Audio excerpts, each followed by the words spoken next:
So Andrew Yang has been doing his thing. He had a great performance, or a notable performance, in the last Democratic primary elections, and we also know he has qualified for the primary debates in September as well. So he's on a roll, things are looking good, and that's great for the Yang Gang, all his supporters, right? All right. And I've interviewed Andrew Yang, and I was glad to have an opportunity to talk to him. Well, he made a little bit more news this week. Yeah, he made a little bit more news. He was in Iowa at a thing. And he was responding to a statement made by a woman there. And this is what happened. My beautiful 4-year-old daughter, Dayla, was struck by a stray bullet March 2011. My son, my daughter's twin brother, witnessed what happened that day. She died 2 days later. Firearms are the second leading cause of death for children and teenagers in the U.S., but 4.6 million American children live in homes with at least one gun that is loaded and unlocked, and hundreds of them gain access to a gun and unintentionally shoot themselves or someone else every year. As president, how would you address unintentional shootings by children? Thank you for that. Can I give you a hug? Would that be appropriate?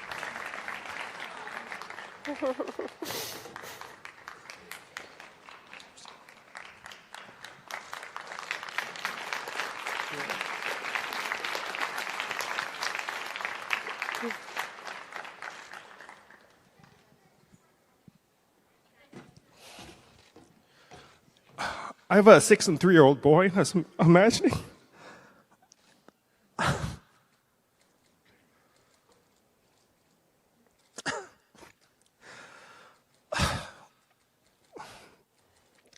I was imagining it was one of them that got shot, and the other saw it. I'm so sorry.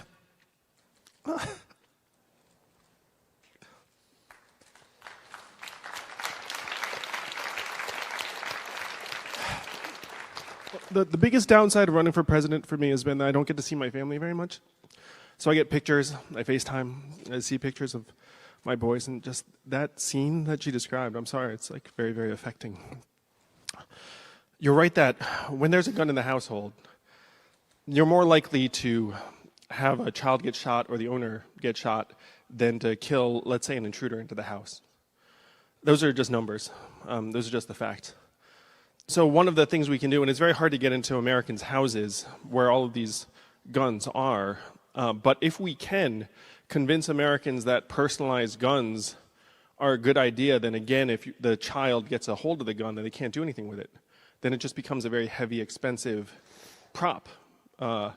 And that's something that we can push. One of my proposals is to actually help gun owners upgrade their guns to personalized guns free of charge. Because if we can do that, then again, if you're a gun owner, and gun owners are parents, gun owners understand that, and some of them are concerned. So if you say, hey, we'll upgrade your guns for free, when we can do that, like you can upgrade the guns for free, and that would help make kids safer in our homes. I'm so sorry you had to, and that story should not be possible. I'm so sorry.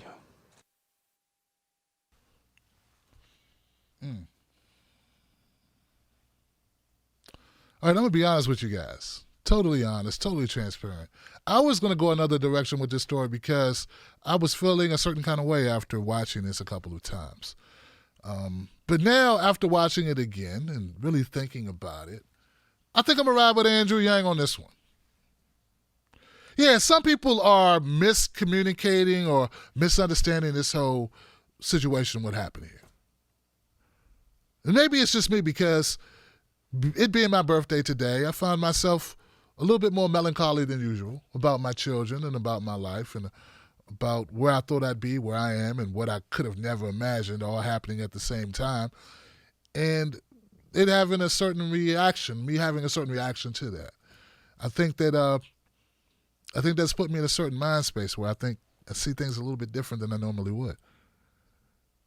There are people who don't have children who may not understand at all what Andrew Yang is saying. And most of the people that I've heard talk about this don't have children. So if you don't have children, I'm not saying you can't relate, but I'm saying maybe you should think, hey, I don't have kids.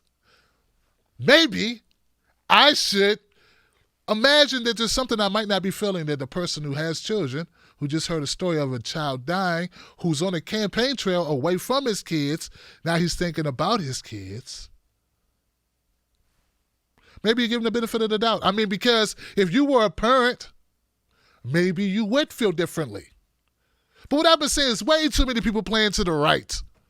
I don't know if you're playing to the right on purpose, but damn it sure sounds that way. Hey, this has nothing to do with Andrew Yang. He don't support Medicare for all. He don't support. That's not what this is about. We look at each issue, every instance, and we look at it for what it is. Okay? So save me the letters of he's a Trojan horse and he's a doing this and he's a steal votes from Bernie.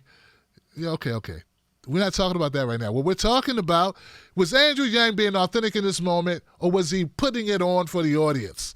The answer is I have no way of knowing, but I'm going to give him the benefit of the doubt because it's a human moment that he could have had that you have no way of proving that he didn't have. And if you don't have children and no one's telling you about their child dying unnecessarily in a gun accident, maybe you don't, maybe you should think about that.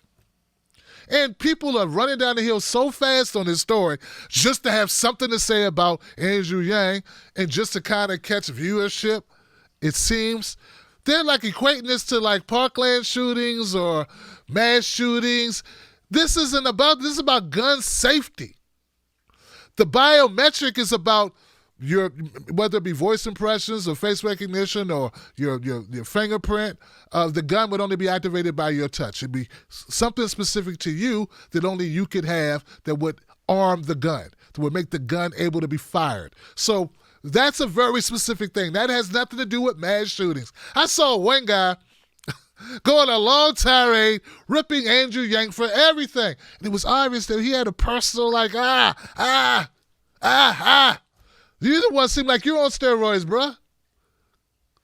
What Andrew Yang is talking about here and what the subject of what the question was in this town hall, this woman was not talking about mass shootings. She's talking about accidents that happen with guns. At least, look, you can go after the guy, at least do it based on the actual topic that's at hand. Okay? Because like everybody can be scrutinized. Everybody can be criticized. But I don't think it's fair for you to just grab anything and throw it against the wall. Hey, one guy on the right, I don't really know what he is. I give up, man. This guy started talking about abortion.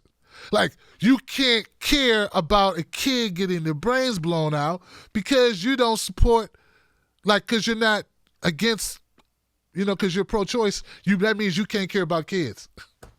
I mean, that's the nuance that these people operate in. That's so disingenuous. That's like, oh, you don't care about this, so this is your stance, therefore nothing here. Nothing here, And that absolutism is a crock of crap. That's what I think it is. I don't know, and you don't know, what was going through Andrew Yang's mind. Yeah, you can say, Andrew, it's not a good idea. You want to project strength. But maybe that's not who he was in the moment. And maybe he was just being himself. And maybe this is how he felt. And I would caution it. Maybe this wouldn't be a good tack to take in future endeavors. You don't want to do too much, right? You don't want to be the guy that's crying all the time. I can see Trump had a field day with that. Oh, crying Yang. Yang full of tears.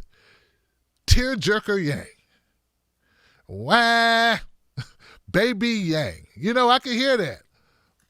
But the bottom line is, if this was an authentic moment for Andrew Yang, which I have no evidence to say it wasn't, then I want to respect that. And as a dad, and now a granddad, I can understand how you might feel. And I'm going to give you the benefit of any doubt that I have on the subject. So, yeah, Not really one of those viral moments in the video. I think people sometimes also feel like if you tear people down, it seems to do better in the stat department. You get more viewership. But I think sincerity matters and authenticity matters. And just like Andrew Yang, I'm being true to myself when I say, I feel you, bruh. Bring it down a bit. But if that's really how you felt, let the chips fall where they may. You'd rather lose being you than win being somebody else. I hope. At least I would. Because you can't keep up a facade forever. So that's what I suggest. All right. All right, guys, don't forget to go to the Speak On It group. Become a member of that on Facebook. Join up. Go ahead and do that, please. Also, don't forget to join me and become a member of the Tim Black Wolfpack. I'm looking for you. I need you to join up. Get your bumper stickers for $5. If you give $5 a month or more, you are entitled to a Tim Black Wolfpack gift pack. I'd love to send that out to you. Thank you for supporting this independent media show. We are still the biggest media, black independent, left-leaning media in the world that I know of, other than Black Agenda Report. Shout out to Black Agenda Report. We do something different than they do. I don't think they do this type of thing, but shout out to them. No disrespect to Brother Glenn Ford. I love Glenn Ford's work. But we do what we do, and we give it all every time out. I'll see you guys Thursday. See you Thursday, guys, for the next Tim Black show, hashtag TBS, hashtag Tim Black. Make sure that you are checked in and find me at Real Tim Black on Facebook and Twitter. And now, guys, I want to go to my super chat and see if people have left comments, because I want to thank you for that.